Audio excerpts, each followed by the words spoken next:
Bismillahirrahmanirrahim. Alhamdulillahirabbil alamin.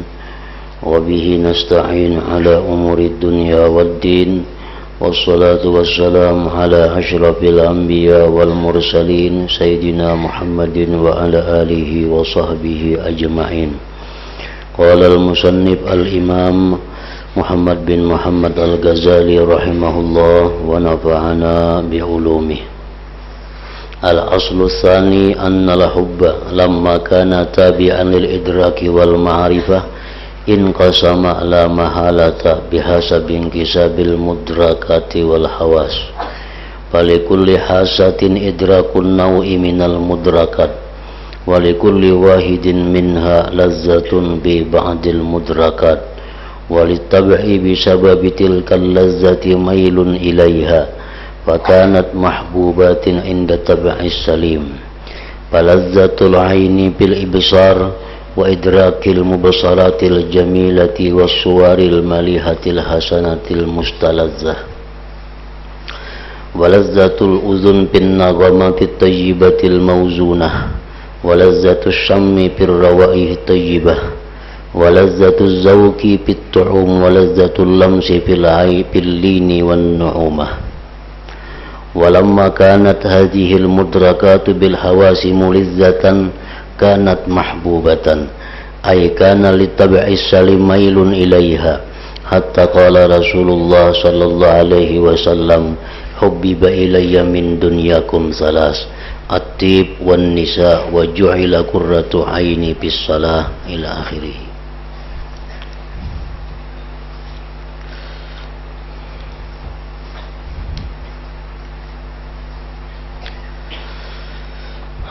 Makna daripada kalamul Imam Al-Ghazali rahimahullah wa nafa'ana bi ulumihi. Asal yang kedua daripada mahabbah, daripada cinta, bahwasanya cinta manakala mengikuti pada yang diketahui dan yang dikenal. Dalam asal yang pertama telah disebutkan bahwa cinta itu mengikuti kepada yang diketahui atau dikenal. Artinya sesuatu yang tidak diketahui atau tidak dikenal maka tidak mungkin dicintai. Nah, ini adalah pokok yang pertama dalam masalah mahabbah, dalam masalah cinta, bahwa cinta itu adalah mengikuti kepada ilmu ma'rifah. Kadang mungkin seseorang mencintai sesuatu yang tidak diketahui atau tidak dikenalnya. Bahwasanya cinta manakala mengikuti pada yang diketahui dan yang dikenal, maka secara pasti terbagi menurut pembagian yang diketahui dan panca indera.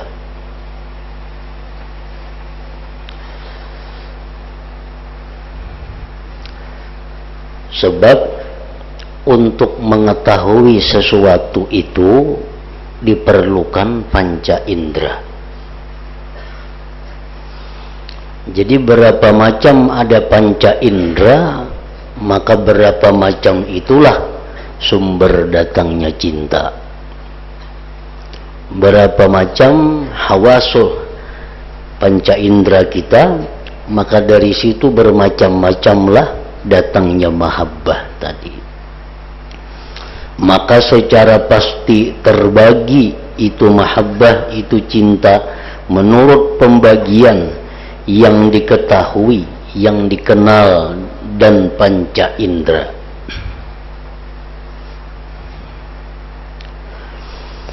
Maka setiap indera seperti mata itu mempunyai pengetahuan idrak bahasa Arabnya. Maka setiap indera itu mempunyai pengetahuan idrak bagi satu macam dari yang diketahui.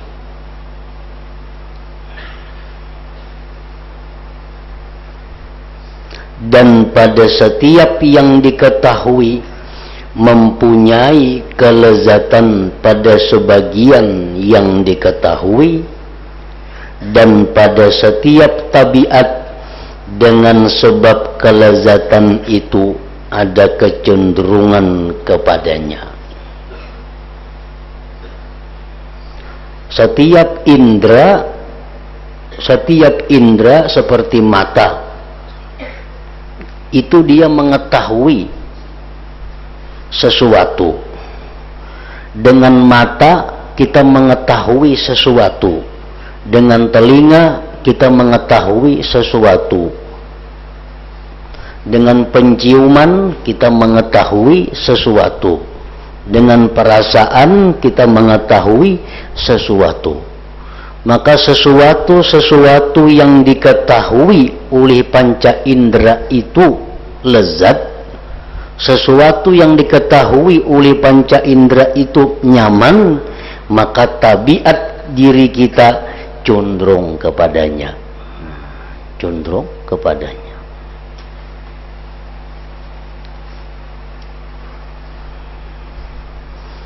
Jadi tabiat diri kita ini condong, artinya mengarah kepada sesuatu yang lezat. Lezat itu didapat melalui panca indera tadi.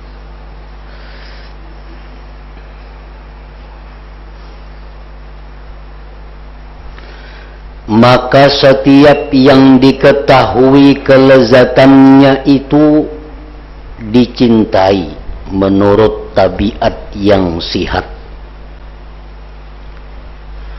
Maka setiap yang diketahui kelezatannya, yang diketahui kenyamanannya, itu dicintai, itu disukai menurut tabiat yang sihat. Nah, itu sudah rumus, sudah itu sudah semacam kaidah bahwa sesuatu yang diketahui nyaman, tabiat kita cenderung ke situ. Nah, tabiat kita menuju ke situ.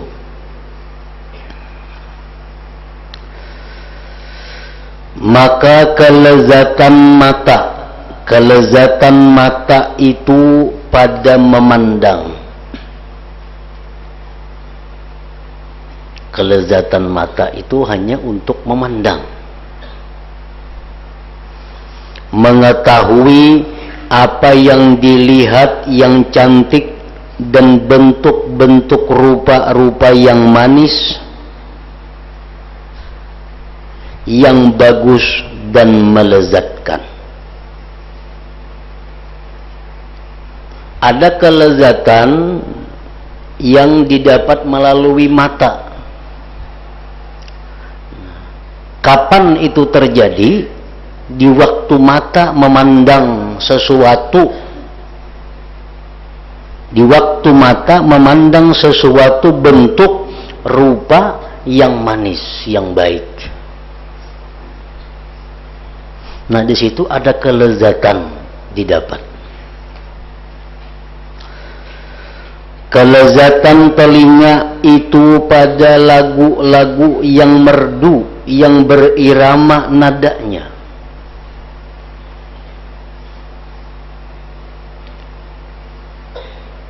Di waktu kita mendengarkan suara yang indah, di waktu kita mendengarkan suara yang merdu, yang berirama, timbul kelezatan di dalam hati kita. Di mana kelezatan itu datangnya, sumbernya dari panca indera telinga.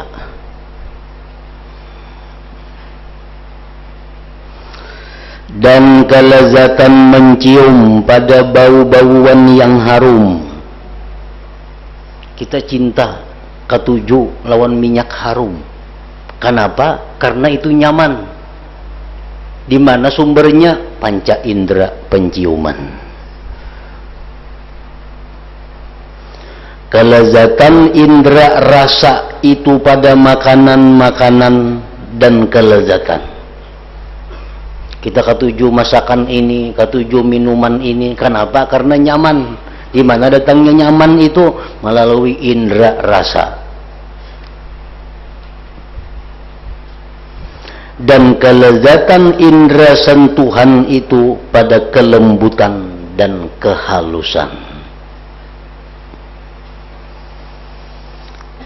Nah, di sini Imam Ghazali akan menerangkan lawan kita tentang cinta itu di mana datangnya, sumbernya.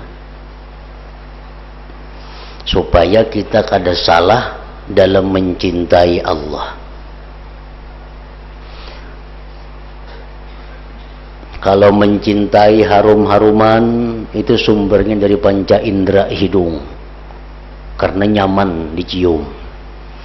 Kalau makanan yang nyaman-nyaman kita ketuju, karena itu melezatkan, datangnya dari panca indera rasa.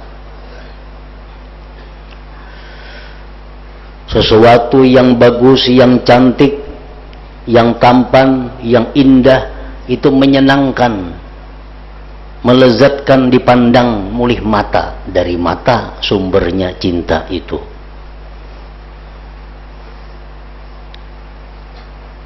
Yang ujungnya nanti Imam Ghazali akan menerangkan bagaimana orang mencintai Allah.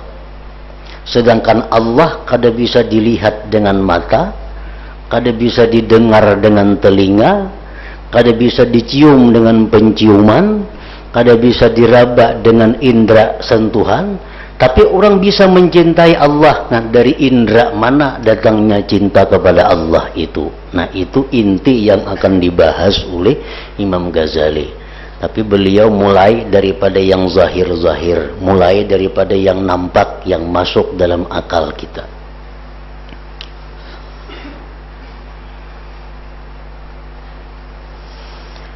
Ketika yang diketahui ini terjadi dengan indera melezatkan, maka itu dicintai. Ketika yang diketahui ini terjadi dengan indera melezatkan, maka itu dicintai. Makanan yang nyaman diketahui dengan indera rasa, otomatis makanan itu kita cintai, kita ketujui. Pemandangan-pemandangan yang indah yang bila kita pandang menimbulkan kelezatan, otomatis itu kita cintai. Nah, maksudnya bagi tabiat manusia yang sihat itu ada kecenderungan kepadanya yang lezat dan nyaman itu.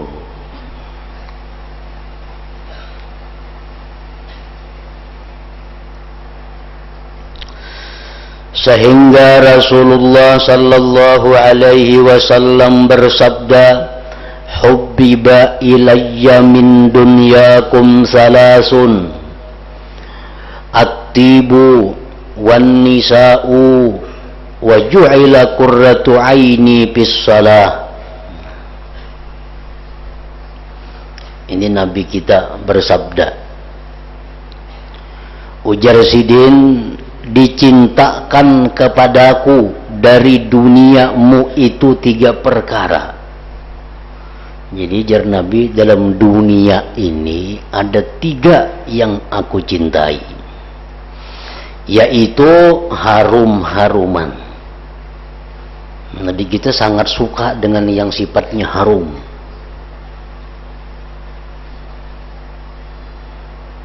Yang kedua, dan wanita, perempuan. Yang ketiga, ujar Nabi, dan dijadikan pendingin mataku, kesenanganku dalam sembahyang.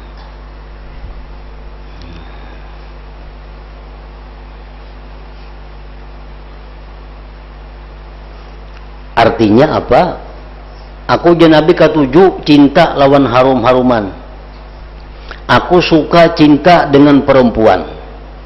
Tetapi yang paling aku cinta adalah sembahyang. Yang paling aku cinta adalah sembahyang.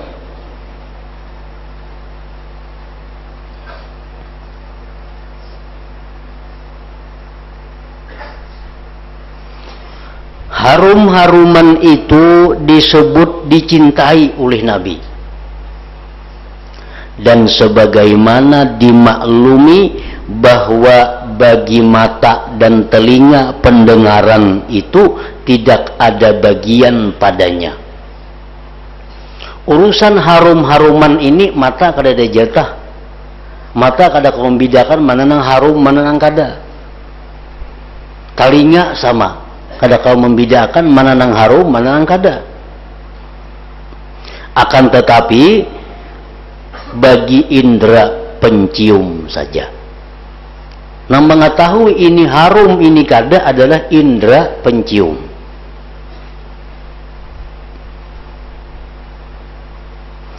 Nah, wanita itu disebut oleh Nabi tadi dicintai. Dan tidak ada bagian pada wanita itu melainkan bagi indera mata dan penyentuh.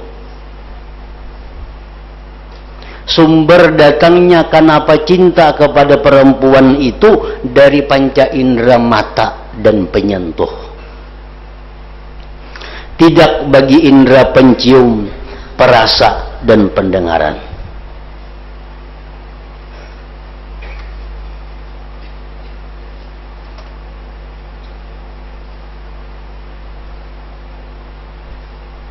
Jadi artinya bahwa wanita itu dicintai karena dua alasan. Pertama, nyaman dipandang, yang kedua, nyaman disentuh. Urusan telinga kada berfungsi, orang tuli kada jadi masalah, katuju jalan bini-bini. Karena urusan telinga kada ada urusan dengan itu.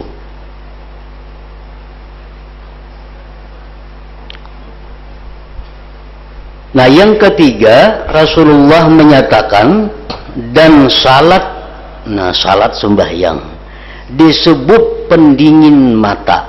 Artinya yang paling beliau cintai adalah salat, dan dijadikannya beliau paling dicintai. Dan telah maklum bahwasanya lima indera itu tidak ada bagian pada salat. Urusan penciuman, penglihatan, pendengaran, pengerasaan adalah salat itu masuk di situ, kada ada. Tapi kenapa Nabi mengatakan bahwa yang paling kucintai adalah salat?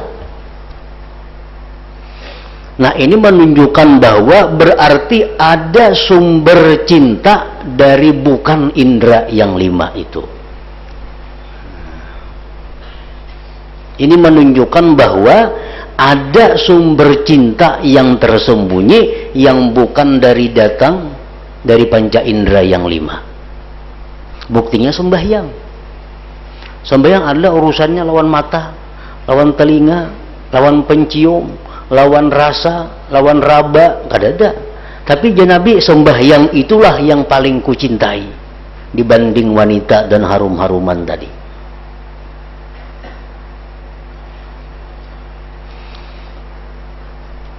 Dan telah maklum bahwasanya lima indera itu tidak ada bagian pada salat. Bahkan atau tetapi itu sembahyang adalah bagian indera yang keenam. Kelezatan, kenyamanan sembahyang itu bersumber atau diperoleh dari indera yang keenam, yang tempat sangkaannya adalah hati. Tidak ada diketahui kecuali oleh orang yang mempunyai hati. Nah, jadi amun orang kada beisi hati, kada kawa cinta kepada sembahyang. Karena sembahyang itu sumber kenyamanannya dari hati. Kalau orang kada punya hati, kada akan bisa cinta kepada Allah. Karena Allah kada bisa diperdapati dengan panca indera yang 5. Tapi Allah hanya bisa diketahui, dikenal oleh hati. Kalau kita kada punya hati, kada akan bisa ada cinta kepada Allah.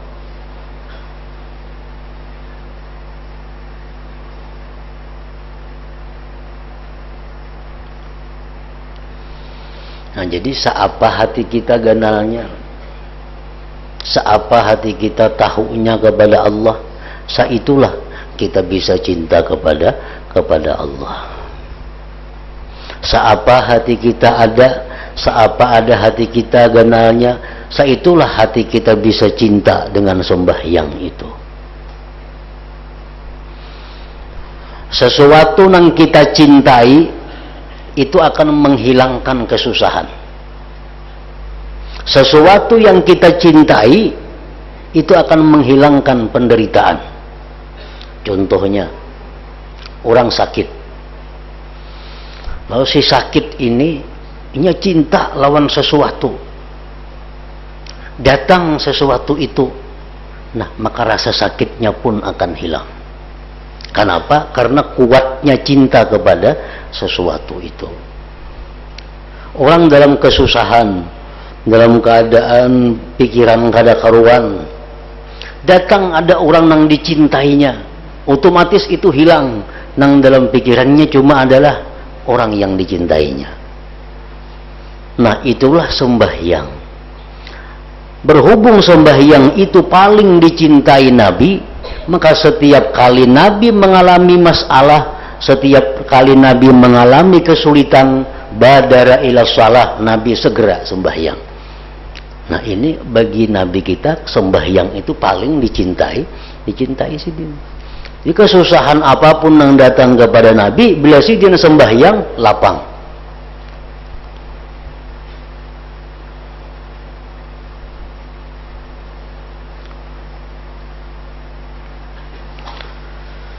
Dan telah maklum bahwasanya 5 indera itu tidak ada bagian pada salat.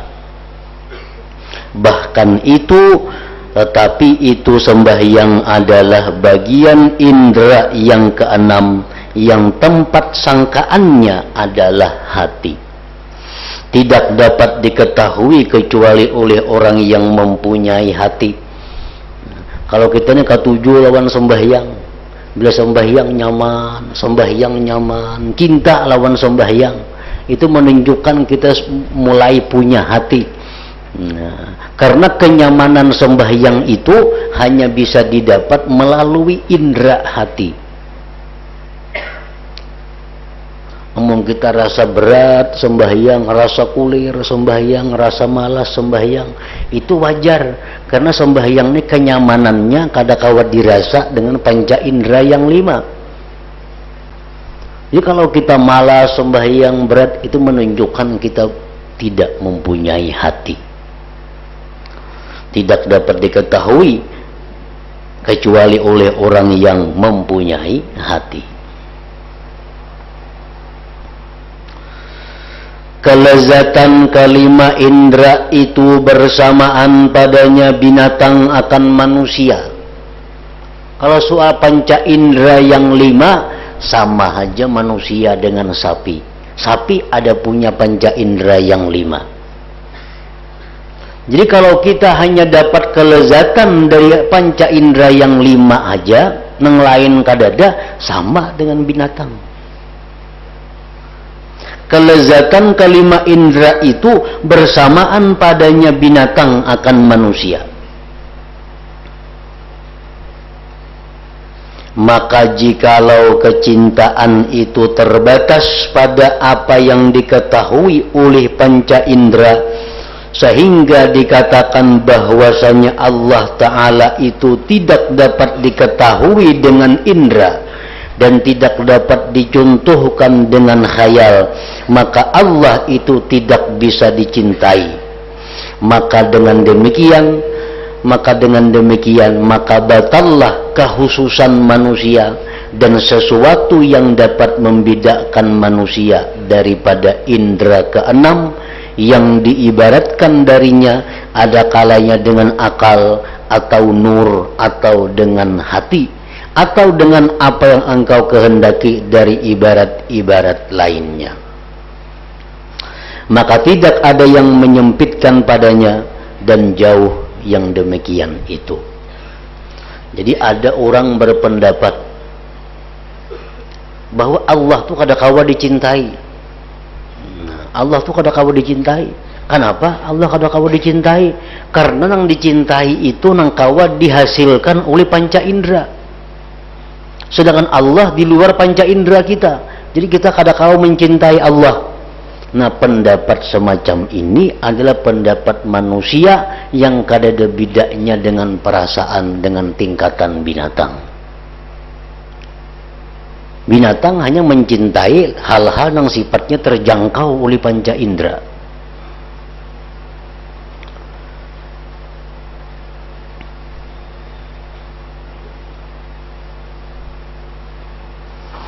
Nah, jadi Imam Ghazali ingin mengajak kita bahwa kita menggali, mempertajam, memperbaiki indera keenam itu. Supaya apa? Supaya dengan indera yang keenam itu kita bisa lezat, kita bisa nyaman dengan hal-hal yang di luar panca indera lima. Sekarang ini kita hanya ketujuh melihat nang nyaman dilihat, hanya mendengar nang nyaman didengar, hanya merasakan nang nyaman dirasa, tapi kita belum bisa merasakan kayak apa nyamannya sembahyang, kayak apa nyamannya sujud, kayak apa nyamannya zikir. Kita belum merasakan itu, sehingga kita kada bisa cinta dengan itu, karena kita belum punya hati yang baik. Belum punya hati yang baik. Maka hati yang baik itulah yang menangkap pengenalan-pengenalan kepada hal-hal yang bersifat maknawi seperti sembahyang dan lain-lainnya tadi.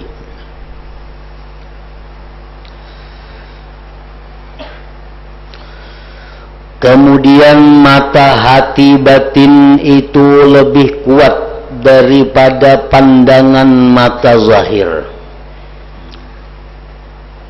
Mata hati kita nih, jakanya kita urus, jaka kita rawat, jaka kita bina, lebih kuat sebenarnya daripada pandangan mata zahir. Lebih kuat. Mata zahir paling berapa meter bisa melihat dan bisa terhalang oleh sesuatu. Tapi kalau mata hati kita yang bagus, mata hati kita yang tajam, dapat melihat yang ribuan atau jutaan kilometer daripada kita. Mata hati batin itu lebih kuat daripada pandangan mata zahir. Hati itu lebih kuat pengetahuannya daripada mata. Lebih kuat. Orang yang dalam tanah dikubur, kawalah mata kita melihat orang ini nyaman, sakit, nikmat, diazab, pada kawal lagi. Padahal samitirannya paling tanah itu mendinding kita. Tapi orang-orang yang punya hati yang baik, punya hati yang terawat, nya tahu dalam kubur ini sedang diazab, dalam kubur ini sedang dapat nikmat. Nah, itu ketajaman mata hati jauh lebih daripada mata yang zahir ini.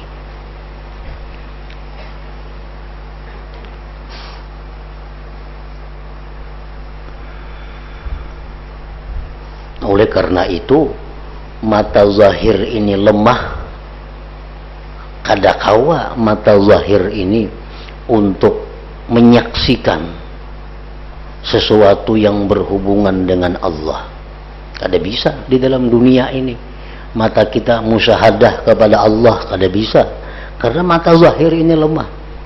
Orang yang bisa musyahadah dengan Allah itu orang yang punya mata hati yang bagus.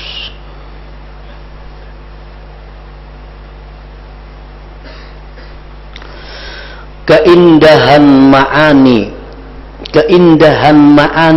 atau keindahan maknawi atau keindahan batiniah yang diketahui dengan akal itu lebih besar daripada keindahan bentuk-bentuk zahir bagi pandangan mata.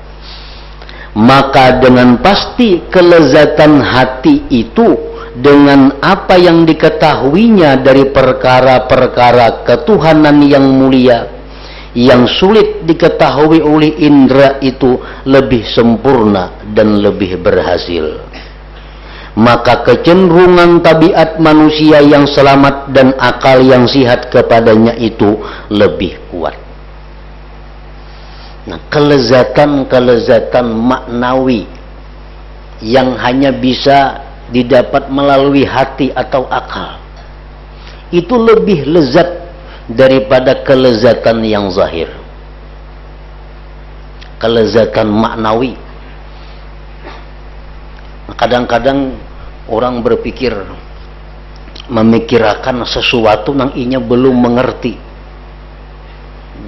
diputarnya, diperdalamnya, diulang-ulangnya sampai inya mengerti. Nah, begitu mengerti, inya akan dapat kepuasan yang luar biasa. Lebih puas daripada orang makan nang nyaman-nyaman, minum nang nyaman-nyaman, memandang nang nyaman-nyaman. Itu menunjukkan bahwa kelezatan rohani itu lebih daripada kelezatan zahir. Banyak orang yang tafakur kada ingat lagi makan. Banyak. Kada usah orang tafakur urusan kebaikan, orang bercatur aja banyak kada ingat makan. Kada usah berpikir tentang yang baik-baik. Orang bercatur itu apa ada kelezatannya secara zahir, ada napa-napa. Tapi bila manang bercatur itu ada kepuasan batin yang luar biasa, lezatnya lebih lezat daripada makanan yang lezat bagi orang yang hobi catur. Nah, demikian pula yang berurusan dengan agama, yang berurusan dengan Allah, yang berurusan dengan hukum-hukum Allah. Nah, mengetahui itu adalah kelezatan batin. Kita hendak mengetahui misal apa hukumnya ini apakah hukumnya kada jelas, nah apakah halal atau haram. Lalu otak kita putar, ingatakan hadis Nabi ka ini, ingatakan firman Tuhan ka ini. 2-3 jam, 4 jam memutar otak, akhirnya bertemuan ternyata itu hukumnya adalah halal. Nah, begitu kita dapat bahwa itu halal, kita dapat kepuasan batin, kelezatan rohani yang lebih lezat daripada kelezatan yang dihasilkan panca indera yang 5. Nah, seperti itulah orang-orang yang mengenal Allah. Seperti itulah orang-orang yang mengenal kelezatan-kelezatan ibadah. Mereka dapatkan kelezatan melalui rohani, melalui panca indera yang ke-6 itu.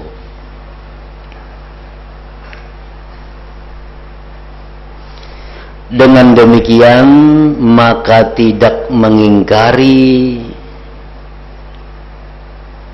dan tidak ada makna bagi cinta, tidak ada makna bagi cinta melainkan kecenderungan kepada apa yang pada mengetahuinya itu ada kelezatannya. Tidak ada makna bagi cinta melainkan kecenderungan kepada apa yang pada mengetahuinya itu ada kelezatan. Itu cinta.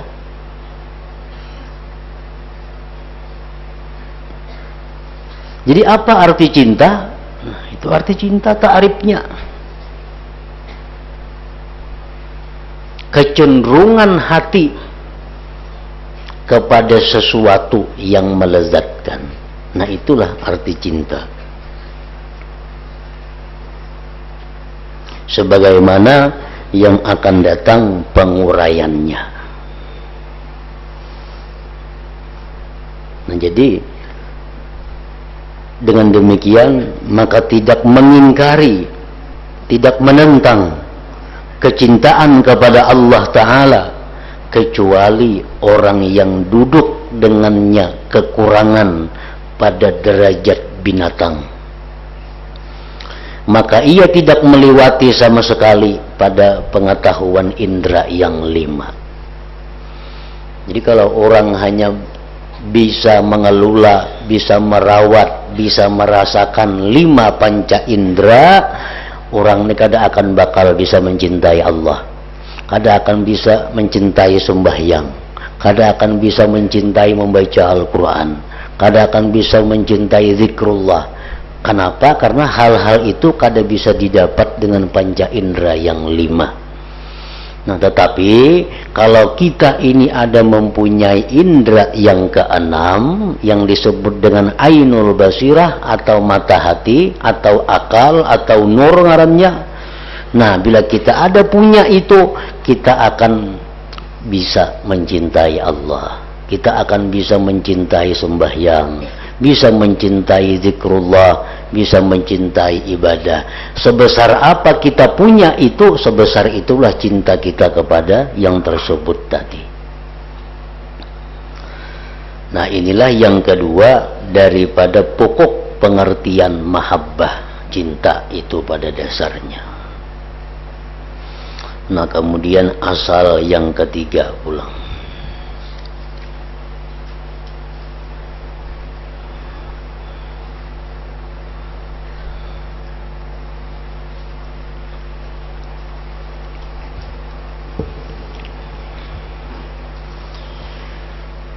أفضل الذكر فاعلم أنه لا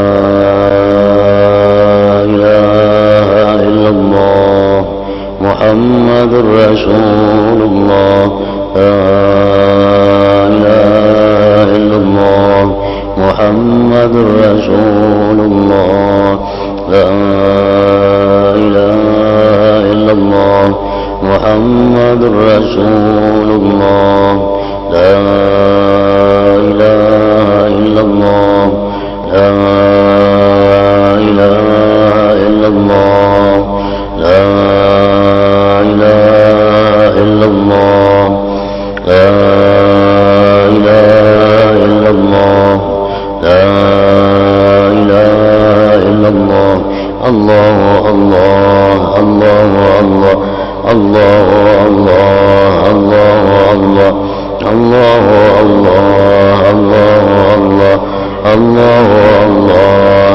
الله الله